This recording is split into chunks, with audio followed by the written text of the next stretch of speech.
Hi అండి. అందరికీ నమస్కారం. తులారాశి వారు ఎక్కడున్నా సరే డిసెంబర్ 31 లోపు ఈ 4 వస్తువులను తీసి బయటపడేసేయండి. లేదంటే మాత్రం కొత్త సంవత్సరంలో మళ్ళీ నరకాన్ని అనుభవిస్తారు. ఎందుకు ఇలా చెప్తున్నాను అనేది మీరు తప్పుగా తీసుకోవద్దు. ఎందుకంటే వీడియోని మీరు పూర్తిగా చివరి వరకు వింటేనే పూర్తి వివరాలు అనేవి తెలుస్తాయి.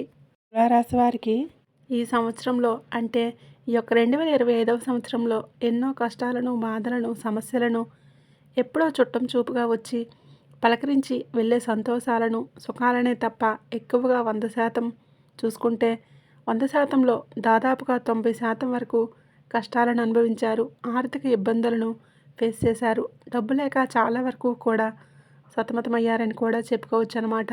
కాబట్టి మీకు ఉన్నటువంటి కష్టాలు, అప్పులు, సమస్యలు, ఆర్థిక ఇబ్బందులు, వ్యాపారాల్లో ఏదైనా సరిగా కలిసి రాకపోతున్నా కానీ, ఆరోగ్యం అనేది సరిగా లేకున్నా కానీ, ఇప్పుడు మేము చెప్పబోయే ఈ 4 వస్తువులను తీసి మీరు బయటపడేస్తే మీరు ఏదైతే లక్ష్యాలను పెట్టుకున్నారో సాధించాలని చెప్పి డబ్బు పరంగా ఏ ఏ ఇబ్బందులను పడుతున్నారో అవన్నీ కూడా పూర్తిగా తొలగిపోయి మీరు అనుకున్నది అనుకున్నట్లుగా అంటే కోరుకున్నవి కోరుకున్నట్లుగా జరుగుతాయన్నమాట. అసలు ఏ 4 వస్తువులను తీసి బయటపడేయాలనేది తెలుసుకుందాం. ఇక ఆలస్యం చేయకుండా వీడియోనైతే స్టార్ట్ చేసేద్దాం. వీడియోలోకి వెళ్ళే ముందు చిన్న రిక్వెస్ట్ అండి. మొదటిసారి మన ఛానల్లోకి వచ్చినట్లయితే ఇప్పుడే సబ్స్క్రైబ్ చేసుకొని వీడియోకి ఒక లైక్ ఇచ్చి హైప్ ఇచ్చి కింద కామెంట్ సెక్షన్లో ఓం మహాలక్ష్మీదేవి అయి నమః అని చెప్పి కామెంట్ చేయడం మాత్రం అస్సలు మర్చిపోకండి.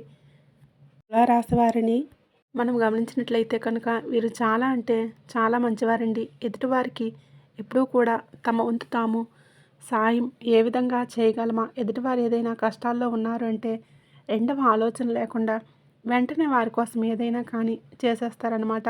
అంత మంచివారు. ఎవరి స్వార్థం వారు చూసుకోవడమే ఎక్కువగా ఉంటుందన్నమాట.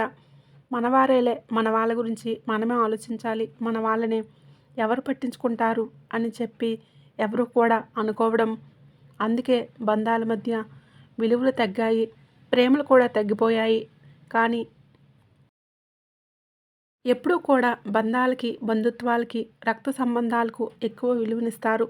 ఎప్పుడైనా ఎక్కడైనా కానీ వారికి ఎవరికైనా కష్టం వచ్చినా, ఆపద వచ్చినా కూడా మేము ఉన్నాము అని చెప్పి వెంటనే ముందడుగు వేసి సహాయం చేస్తారు. కానీ వీరు ఏ జన్మలో చేసుకున్న కర్మ ఫలితమో లేదంటే పాప ఫలితమో తెలియదు కానీ వీరికి అయిన వారి నుంచి అంత ప్రేమ అనేది ఎక్కువగా దొరకదు. ఇట్లా ఉంటున్నానని చేసి తప్పుగా అనుకోవద్దు. ఎందుకు అంటే 100%లో ఈ యొక్క ప్రాబ్లం ఉందా అంటే 100%లో ఉంది అని చెప్పను కానీ 100%లో దాదాపుగా 80% వరకు కూడా ఈ యొక్క తులారాశి వారి సొంత వారే, రక్త సంబంధం అనుకున్న వారే అవసరాలకు మాత్రం వాడుకొని అవసరం తీరిపోయిన తర్వాత నువ్వు ఎవరో నేనెవరో అన్నట్లుగా ప్రవర్తిస్తూ ఉంటారు. ఇక్కడ ఎప్పుడైనా కానీ 2 చేతులు కలిస్తేనే చప్పట్లు అవుతాయి కానీ మనం ఒక్క చేత్తో ఎంత కొట్టినా కూడా సౌండ్ వస్తుందా? రాదు కదండి. అలాగే తులారాశి వారు ఈ విషయం దగ్గర మీరు చాలా సీరియస్గా ఉండాలి. ఎప్పుడూ కూడా బంధుత్వాల మీద మీరు గౌరవాన్ని బంధుత్వాలకు ఇవ్వడమే కాదు, మనకు కూడా అవతల వారి నుంచి అంతే గౌరవం, అంతే ప్రేమ, అంతే కేరింగ్ ఇవన్నీ దొరికితేనే మనం అవతల వారి గురించి ఆలోచించాలి తప్ప మనల్ని అవసరాలకు వాడుకొని మనల్ని వదిలేస్తున్నప్పుడు మనమేమి వస్తువులం కాదు. మన యొక్క జీవితం యొక్క రిమోట్ అనేది వారి చేతుల్లో లేదు. ఎప్పుడు ఎలా రిమోట్లో బటన్ నొక్కితే అలా మనం ఆడటానికి అది ఒక్కటి తెలుసుకోండి. ఎందుకంటే ఇంత ప్రేమ అనేది, ఇంత మంచితనం అనేది ఈ రోజుల్లో పనికిరాదు.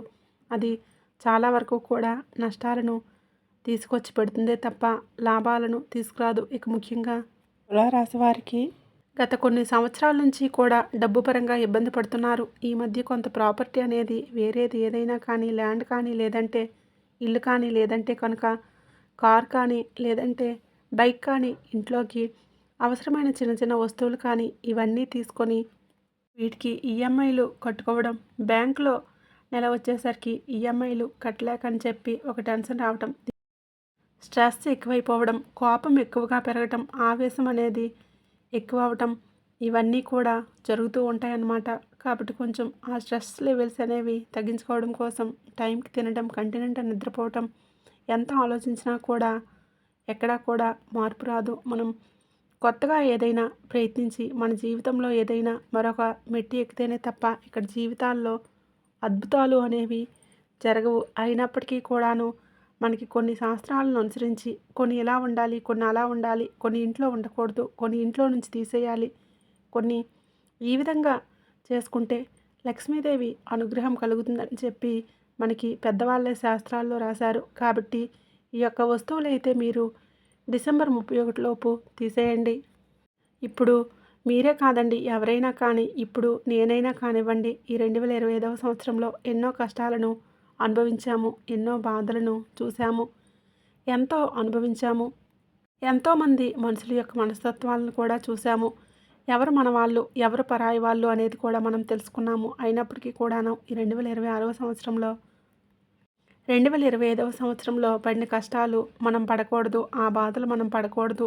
మనం ఈ సంవత్సరం అంతా సంతోషంగా ఉండాలి, ఆనందంగా ఉండాలి, మొదట ఆరోగ్యంగా ఉండాలి, డబ్బు పరంగా బాగుండాలని చెప్పి కోరుకుంటాము.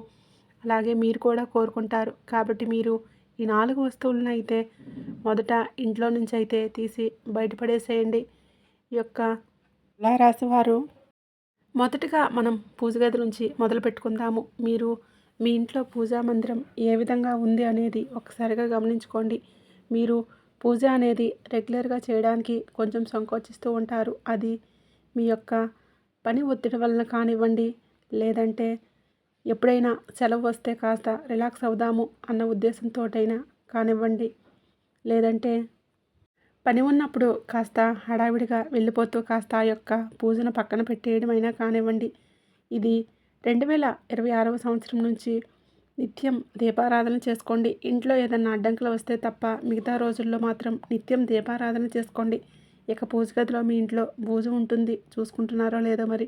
ఇంట్లో బూజు ఎక్కువగా గదిలో ఆ యొక్క పూజ గదిలో ఉండటం, లేదంటే నైవేద్యంగా పెట్టిన తాంబూలం తమలపాకులు ఎండిపోయి, అరటిపళ్ళు మగ్గిపోయి, ఆ యొక్క దీపారాధన దగ్గర పెట్టిన పంచదారకు చీమలెక్కి అలా చూడడానికి కొంచెం అసహ్యకరంగా కనిపిస్తూ ఉండటం, ఆ యొక్క పూజా మందిరం దగ్గరికి వెళ్ళగానే ఏదో నెగిటివ్గా, ఏదో బ్యాడ్ స్మెల్ రావటం, ఇటువంటివన్నీ కూడా జరుగుతూ ఉంటే వెంటనే పూజా మందిరాన్ని మొదట శుభ్రం చేసుకోండి. ఎందుకు అంటే పూజా మందిరం అనేది మనకి కలకలాడుతూ ఉండాలండి. ఎప్పుడూ కూడా పూజా మందిరాన్ని నెగ్లెక్ట్ చేయకూడదు. మన ఇంట్లో మన ఒంటిని, మన శరీరాన్ని మనం రోజు 2 పూట్ల స్నానం చేస్తున్నాం. అటువంటిది మనకి ఈ శరీరాన్ని ఇచ్చి మనకి ఒక జీవాన్ని పోసి మనల్ని ఈ భూమి మీదకి తీసుకొచ్చిన భగవంతుడిని మనం నిర్లక్ష్యం చేస్తే ఎలా చెప్పండి? మనం ఇక్కడ భూమి మీద చేస్తున్న పుణ్యకార్యం ఏదన్నా ఉంది అంటే మనం భగవంతుడిని స్మరించుకొని రోజు దీపం పెట్టడం, తల్లిదండ్రులను గౌరవించడం, ఇంకా ఇంతకు మించి ఏదీ ఉండదు. కాబట్టి ఆ యొక్క పూజా మందిరాన్ని శుభ్రంగా ఉంచుకోండి. ఇక దేవుడి చిత్రపటాల విషయానికి వస్తే ఎప్పుడూ కూడా ఒక చిత్రపటం అనేది 2, 3 ఉండకూడదు, ఒకటే ఉండాలి. ఒకవేళ ఎక్స్ట్రా ఉంటే లేని వారికి ఇచ్చేయండి, లేదంటే గుడిలో పెట్టేయండి, లేదంటే పారే నీటిలో పడేసేయండి, మంచినీటిలో పడేసేయండి. ఒక్కటే ఉండాలి. ఇక పూజ చేసేటప్పుడు ఇప్పుడు దీపారాధన చేసుకున్న కుందులు ఇరిగిపోయినట్లు ఉండటం, నలిగిపోయినట్లు ఉండటం, పగిలిపోయి క్రాకులు ఇచ్చి ఉంటే అవి వెంటనే మార్చేసేయండి. వాటిని మార్చేసి కొత్త సంవత్సరం నుంచి కొత్తవి తెచ్చుకొని వాటిలో దీపారాధన చేసుకునే ప్రయత్నం చేయండి. మీరు మనస్ఫూర్తిగా మంచిగా చేసుకోవాలే కానీ 2 పూలు పెట్టుకొని చేసుకున్నా కూడా చాలండి. కానీ పూజా మందిరం ఎప్పుడూ కూడా శుభ్రంగా ఉండాలి అన్న విషయాన్ని గుర్తుంచుకోండి.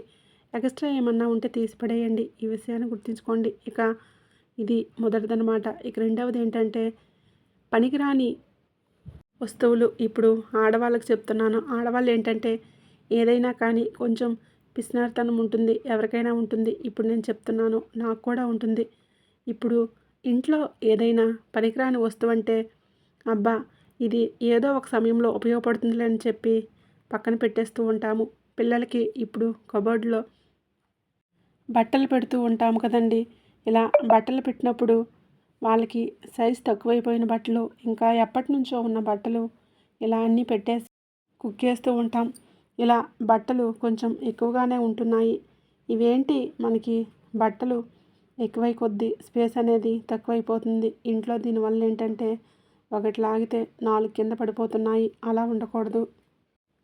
అది సామాన్ దగ్గరైనా కానీ, బట్టల దగ్గరైనా కానీ అవసరమైనంత వరకు మాత్రమే స్పేస్ అనేది ఇంట్లో పెట్టుకోండి. అవసరం లేని పేదవారికి ఇచ్చేసేయడం, లేదంటే పడేయడం కానీ ఇటువంటివి చేయండి. పడేయడానికి ప్రాణం ఒప్పకపోతే అది ఇంట్లో మనకి నెగిటివిటీని తీసుకువస్తుంది. అలా ఒకటి లాగితే 4 పడినప్పుడు మన మనసంతా గందరగోళం అయిపోతుంది. సో దానివల్ల మనం పని మీద శ్రద్ధ పెట్టలేము. దానివలన రోజంతా కూడా డిస్టర్బ్ అయిపోతూ ఉంటుంది. అలాగే వంటగదిలో కూడా మనం ఇప్పుడు ఇంట్లో కడుపు నిండా తినడానికి, వంట చేసుకోవడానికి వంటగది శుభ్రంగా ఉండాలి. కాబట్టి ఆ యొక్క వంటగదిలో కూడా అవసరమైనవే పెట్టుకోండి. ఎక్స్ట్రా ఉన్నవి మార్చేసేయండి. ఇదొకటి తెలుసుకోవాలి. తర్వాత ఏంటంటే పగిలిపోయిన అద్దాలు ఇంట్లో ఉంచుకోవడం, పగిలిపోయిన గోడ గడియారాలు ఇంట్లో ఉంచుకోవడం, అంతేకాకుండా పగిలిపోయిన కిటికీ అద్దాలని అలా ఉంచేసుకోవడం, ఇటువంటివన్నీ కూడా ఉంచకూడదు. పాత సంవత్సరంలోనే ఇవి మార్క్ చేసుకోండి. పగిలిన అద్దాలు తీసిపడేయండి. చక్కగా కొత్త అద్దాలు తెచ్చుకోండి. అద్దం ఎంత అవుతుంది చెప్పండి? కిటికీలు కూడా చాలామందికి పగిలి ఉంటే వాటికి ఏదో పేపరో ఏదో అంటించుకుంటూ ఉంటారు. అలా కాకుండా ఎంత ఖర్చు అయినా కానీ ముందు ఆ యొక్క దరిద్రాన్ని తొలగించుకుంటేనే ఇంట్లోకి మనకి లక్ష్మీదేవి అడుగు పెడుతుంది. ఇప్పుడు మనమే ఉన్నాము. ఉదాహరణకి ఇప్పుడు ఎవరైనా ఇంటికి వెళ్ళి ఒక 10 రోజులు ఉండాలని చెప్పి అనుకుంటున్నాము. ఆ ఇంట్లో ఎప్పుడూ కూడా గొడవలు జరుగుతూ, ఇంట్లో అంతా అలంకరణ సరిగ్గా లేకుండా ఉండి, ఇల్లంతా కూడా పిచ్చి పిచ్చిగా ఉండి, బూజులు వేలాడుతూ ఉండి, ఇంట్లో దుర్వాసన వస్తూ ఉండి, ఇంట్లో వారు సరిగ్గా లేకుండా ఉండి, ఇలా ఇల్లంతా కూడా రోతగా ఉంటే మనకి ఎలా అనిపిస్తుంది? ఆ ఇంటికి వెళ్ళాలనిపిస్తుందా? మనం మానవులం. మనకే ఆ ఇంట్లోకి వెళ్ళాలనిపించదు కదా! అటువంటిది మహాలక్ష్మీదేవి ఇంట్లోకి రావాలంటే ఆ ఇల్లు ఎంతో శుభ్రంగా ఉండాలి. ఒకసారి ఆలోచించండి. కాబట్టి ఇంటి వాతావరణం అనేది నీట్గా ఉండేలా చూసుకోండి. ఇది ముఖ్యమైన విషయం. పనికిరాని అద్దాలు, ఇక నూనె క్యాన్లు ఉంటాయి చాలామందికి. ఎంత ఘోరంగా ఉంటాయంటే జిడ్డు పట్టిపోయి ఉంటాయన్నమాట. అవి సంవత్సరాల తరబడి వాడుతూ ఉంటారు. వాడండి, తప్పులేదు, కానీ శుభ్రం చేసుకొని వాడండి. లేదంటే కనుక ఒకటి తీసి పాతవి పడేసి కొత్తది తెచ్చుకోండి. అది కూడా మనకి దరిద్రానికి చిహ్నాలు అనమాట. ఇవన్నీ కూడా. ఇక మూడవది ఏంటంటే చనిపోయిన వారి వస్తువులు. చనిపోయిన వారు ఏంటంటే మన పెద్దవాళ్ళు, మనకి గౌరవం. వాళ్ళంటే మనకి ఎంతో ప్రేమ ఉంటుంది, ఎంతో రెస్పెక్ట్ ఉంటుంది. వాళ్ళని మర్చిపోలేని జ్ఞాపకాలు ఎన్నో మన జీవితంలో ఉంటాయి. కాదు అని చెప్పట్లే. అలాంటి వారు ఏంటి అంటే చనిపోయిన వారి గుర్తులుగా వారి యొక్క బట్టలు ఉంచుకుంటూ ఉంటారు. వారు వాడిన బెడ్షీట్లు ఉంచుకుంటూ ఉంటారు. వారు వాడిన వస్తువులను ఉంచుకుంటూ ఉంటారు. అది మీకు వారి మీద ఉన్న ప్రేమను చూపిస్తుంది. నిజమే, కాదని అనడం లేదు. కానీ మనకి శాస్త్రాల ప్రకారం ఏం చెప్తున్నారంటే చనిపోయిన వారి వస్తువులు ఇంట్లో ఉంచుకోకూడదని చెప్పి మన శాస్త్రాలు చెప్తూ ఉన్నాయి. కాబట్టి చనిపోయిన వారి యొక్క వస్తువులు ఉంటే వెంటనే తీసి బయటపడేసేయండి. దీన్ని మీరు చనిపోయిన వారిని అగౌరవపరచడం అవ్వదు. మీ ఇంట్లో ఆ యొక్క నెగిటివ్ అనేది ఉండకుండా మీరు చేసుకున్నట్లు అవుతుంది. ఎందుకంటే ఆ వస్తువులు కళ్ళు చూసినప్పుడు ఏమవుతుందంటే మన కళ్ళు చెమ్మగిలుతాయి. మనకి ఆటోమేటిక్గా వాళ్ళ యొక్క పాత జ్ఞాపకాలన్నీ కూడా గుర్తొచ్చేస్తూ ఉంటాయి. అలా గుర్తొచ్చినప్పుడు మనకు రోజంతా కూడా డిస్టర్బ్ అయిపోతుంది. ఏ పని చేయబుద్ధి కాదు, ఎక్కడికి వెళ్ళబుద్ధి కాదు. రోజంతా కూడా డేలా పడిపోతామన్నమాట. బలహీన పడిపోతాము. మానసికంగా చాలా వరకు కూడా మనకి నెగిటివ్ ఎఫెక్ట్ని అయితే చూపిస్తుంది. కాబట్టి ముఖ్యంగా మీరు తెలుసుకోవాల్సింది ఏంటంటే కనుక చనిపోయిన వారి వస్తువులు తీసి బయటపడేసేయండి. వాళ్ళ యొక్క బైకులు కానీ, స్కూటీలు కానీ, బళ్ళు కానీ ఏవైనా ఉంటే వాటిని మార్చేసుకొని డబ్బు రూపంలో ఉంచుకోండి. లేదంటే బంగారం ఉంటే కనుక ఆ బంగారాన్ని కూడా కరిగించి ఏదన్నా కడియం రూపంలో అట్లాంటివి చేయించుకోండి. అంతే తప్ప వారి యొక్క జ్ఞాపకాలు ఎంతవరకు మనం పక్కన పెట్టేశామో అన్నది మనకి ముఖ్యం. ఆ ఒక్క విషయంలో మాత్రం చాలా స్ట్రిక్ట్గా ఉండాలండి. లేదంటే మాత్రం చాలా నెగిటివిటీ అనేది వచ్చేస్తుందనమాట. ఇక ఆ తర్వాత 4వది ఏంటి అంటే గోడ గడియారాలు. గోడ గడియారాలు చాలామంది ఇంట్లో అలా ఆడకుండా ఉంటూ ఉంటాయి. చాలామంది కూడా ఇప్పుడు ఈ మొబైల్స్ వచ్చిన తర్వాత ప్రతి ఒక్కరూ కూడా ఆ మొబైల్లోనే టైం అనేది ఎంత అయిందో చూసుకొని అలా మొబైల్ తీసుకొని వాడుతూ తిరుగుతూ మొబైల్ ఓపెన్ చేసి టైం చూసుకుంటారు. అబ్బా ఇప్పుడు బ్యాటరీలు అయిపోతే ఏముందిలే అని చెప్పేసి ఆ టైంని అలా వదిలేస్తూ గడియారాన్ని అలా వదిలేస్తూ ఉంటారు. గోడ గడియారాలు అనేవి మీకు బ్యాటరీలు వెళ్ళినప్పుడు వాటిని తీసి బయటపడేసేయండి. కానీ అది గోడకు ఉన్నప్పుడల్లా మన కంటి చూపు దాని మీదకి వెళ్తుంది. అది మనకి ఆగిపోయిన సమయాన్ని చూపిస్తుంది. దానివల్ల ఇంట్లో నెగిటివిటీ పెరుగుతుంది. ఎప్పుడూ కాలం అనేది ఆగిపోకూడదు. కాలం అనేది తిరుగుతూ ఉండాలి.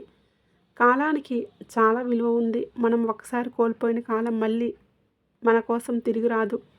అంతటి గౌరవాన్ని కాలానికి ఇవ్వాలి, సమయానికి ఇవ్వాలి. కాబట్టి గోడ గడియారాలంటే మీకు బ్యాటరీలు వేసే టైం లేనప్పుడు ఇవన్నీ వేస్ట్ అనుకుంటే వాటిని తీసేయండి.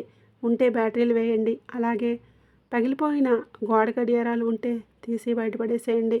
అంతేకాకుండా క్యాలెండర్లు, ఇక క్యాలెండర్ల విషయానికి వస్తే కుప్పలు కుప్పలు ఇప్పుడు ఎటు సంవత్సరం ఎండింగ్కి వచ్చింది.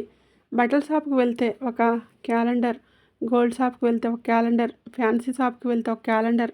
పిల్లలకి స్కూల్లో 2-3 పిల్లలు ఉంటే 2-3కి 3 క్యాలెండర్లు ఇస్తారు. ఇవన్నీ ఏంటంటే ఒకదాని మీద ఒకటి ఇలా ప్లేస్ లేకపోయినా పడేయటానికి ప్రాణం ఒప్పదు. ఫస్ట్ వాటిని ప్రాణం ఒప్పక ఏం చేస్తామంటే ఒకదాని మీద ఒకటి అలా పెట్టేసుకుంటూ ఉంటాము. ఇలా పెట్టుకోవడం వల్ల ఏమవుతుందంటే ఇంట్లో నెగిటివిటీ ఏర్పడుతుంది. అన్నీ మనకు చెత్తలాగా కనిపిస్తూ ఉంటాయి. దీనివల్ల నెగిటివిటీ ఎక్కువైపోయి ఇంట్లో ఒక రకమైన అసహ్యకరమైన వాతావరణం అనేది ఏర్పడుతుంది. మీకు అవసరం లేని వస్తువు ఇంకా వేరే వాళ్ళు లేని వాళ్ళు ఉంటారు కదండి, అవి లేని వాళ్ళకి ఇచ్చేసేయండి. మీకు అవసరమైంది, ముఖ్యమైనది, తిథులు, నక్షత్రాలు, పండగలు అవన్నీ ఒక క్యాలెండర్ ఉంచుకోండి, సరిపోతుంది. అలాగే క్యాలెండర్ కూడా ఇప్పుడు జనవరి అయిపోతుంది అనుకోండి, చాలామంది తిప్పరు, వదిలేస్తారు. వదిలేసి ఆ ఫస్ట్ పేపర్ని పైకెత్తి చూసుకుంటారు. ఫిబ్రవరి నెల ఇది ఇప్పుడు ఇవాళ ఎన్నో తారీఖు, ఏ రోజు పండగ వచ్చిందని చెప్పి దాన్ని పైకెత్తి చూసుకుంటారు. కానీ క్యాలెండర్ని మాత్రం మడిచి మాత్రం పెట్టరన్నమాట. అది కూడా మీకు ఒక నెగిటివ్ ఎనర్జీని చూపిస్తుంది. కాబట్టి క్యాలెండర్ని కూడా ఎప్పటికప్పుడు మంత్ ఎండింగ్ రాగానే క్యాలెండర్ని తిప్పడం అయితే నేర్చుకోండి. క్యాలెండర్లు కూడా మీకు ఒకదానికంటే ఎక్కువ ఉండకూడదు. ఇక గాజు గ్లాసులు, పింగాణీ గ్లాసులు, గాజు కప్పులు, పింగాణీ కప్పులు, పింగాణీ ప్లేట్లు, అన్నం తినే ప్లేట్లు, స్టీల్ అయినా కానీ గాజు గ్లాస్ అయినా కానీ ఇలా పగిలిన, చిట్లిన, క్రాక్ ఇచ్చినవి కూడా వాటిని వెంటనే తీసి పడేసేయండి. మీకు 2 ఉంటే, 3 ఉంటే, 4 ఉంటే 4 గ్లాసులో ఉంచుకోండి. తోమడానికి కూడా మనకి సమయం తక్కువ అవుతుంది. ఈ రోజుల్లో ఏంటంటే అవసరం ఉన్నా లేకపోయినా డీమార్ట్కి వెళ్తే 4-5 కప్పులు కొనుక్కోవాలి. అవి పగిలితే మళ్ళీ వాటికి ప్రాణం ఒప్పదు. ఆ ప్రాణం ఒప్పక ఏంటంటే వాటిని ఇంట్లోనే పెట్టుకుంటారు. దీనివల్ల ఇల్లంతా కూడా ఒక ఎలా అయిపోతుందంటే ఇరుకిరుగ్గా అయిపోతూ ఉంటుందన్నమాట. సో వీటన్నింటినీ కూడా తీసి బయటపడేయాలి. ఇక ముఖ్యంగా అన్నిటికంటే ముఖ్యమైనది ఏంటంటే పిల్లల స్కూల్ బ్యాగులు. సంవత్సరాల తరబడి పిల్లల స్కూల్ బ్యాగులు అనేవి ఒక్కటే వాడుతూ ఉంటారు. అవి చినిగిపోతాయి. అవి చాలా వరకు కూడా చూడడానికి చండాలంగా, అసహ్యంగా ఉంటాయి.